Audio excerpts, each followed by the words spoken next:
Du coup, c'est un salon qui a été impulsé par la préfecture de région Occitanie. Donc, dans chaque département, il y a ce type d'événement, hein. Donc, nous, dans l'Aude, la spécificité, c'est qu'on a eu 2 événements. Un sur Carcassonne la semaine dernière et un sur Narbonne aujourd'hui. Et donc, on a la représentation des 3 fonctions publiques, État, hospitalière et territoriale.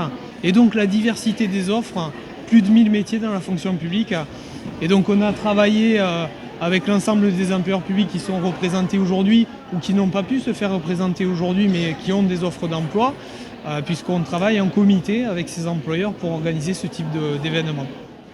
Alors, le centre de gestion, c'est un établissement territorial qui est départemental et qui a vocation à conseiller les collectivités sur la gestion des ressources humaines.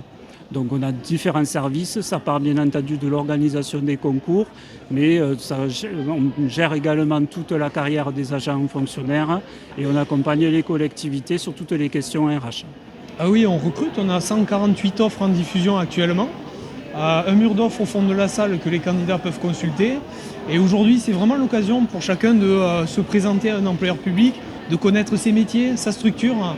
Parce que parfois, c'est peu parlant pour le grand public de savoir qui fait quoi, quel métier, dans quelle structure, quel niveau de diplôme il faut avoir pour être fonctionnaire ou contractuel, puisqu'on ne rentre pas que par concours, on peut être aussi contractuel de la fonction publique. Et donc vraiment, l'idée de ce salon, c'est de pouvoir déconstruire les idées que pour être fonctionnaire, il faut avoir un concours, les employeurs sont inaccessibles. On est tous là aujourd'hui, on a la possibilité de rencontrer les candidats, d'échanger avec eux et de pouvoir les renseigner sur les métiers. Bon, on va retrouver déjà 4 environnements de travail. Donc l'environnement aérien, on peut se dire à la marine, les bateaux, la surface, etc. Mais on a un environnement aéronautique naval, donc plus de 15 métiers là-dedans. L'environnement terrestre, soutien, l'environnement un peu combattant, on va dire, avec nos fusiliers marins et commandos. Et le soutien, tout ce qui est RH, communication, enfin, tout ce qui est comptabilité, logistique, etc. L'environnement des surfaces, les bateaux, et l'environnement des sous-marins.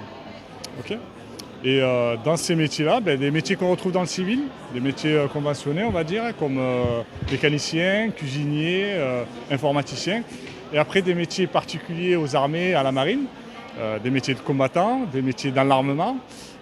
Aussi, on a le nucléaire, dans le renseignement, la communication, c'est très vaste, moniteurs de sport, des guetteurs qui travaillent dans des sémaphores, très très vaste, très varié.